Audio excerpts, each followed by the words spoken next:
Ləman, TikTokdasınız da. TikTokdan başqa sizin belə də asudə vaxtınız, gününüz, ümumiyyətlə TikTokda olmayan Ləman nə ilə məşğul olur? TikTokda olmayan Ləman. Mən işləyirəm. İşləyirəm mən. Bəli, mən ümumiyyətlə TikToka girəndən də işləyirəm. Biraz ara verdim, düzdür, səhhətimlə bağlı problemlərim oldu mədən. İndi getmişəm, işləməyə bilərəm. Burada oturub izləyicilərimdən də soruşa bilərsiniz. 24 saatda oturub havayı qazana bilərəm, amma işləyirəm. Geyim dükanında işləyirəm. Və bundan başqa Ləman bir söz də soruşum da. Yəni bir çox insanlar çox təəccüblənir ki, mən sizinlə müsahibə edirəm. Bir qədər əvvəl, bir neçə saat əvvəl Babəklə də danışdıq. Bərdədə işıqlar söndü, alınmadı. Siz özünüz buna necə baxırsınız belə müsahibəyə?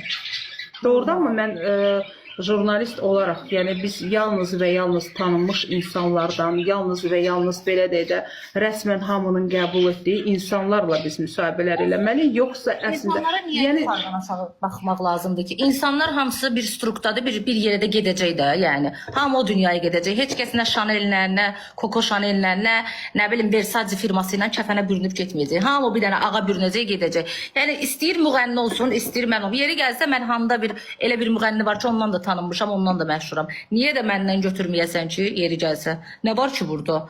Yəni mənim ondan nəyim əksidir? Gör müğənnidən nəsə götürəndə o məndən artıqdır. Mən özüm heç kəsdən nə əksik görürəm, nə artıq görürəm. Səsiniz gəl. Bəli, bu quşların səsi atamdır. Biraz yaşlı insanlardır və televizor açmırlar, deyirlər quşların səsi olanda. Mən də gəlmişəm bugün valideynlərimin yanına. Allah çox sağ olun. Və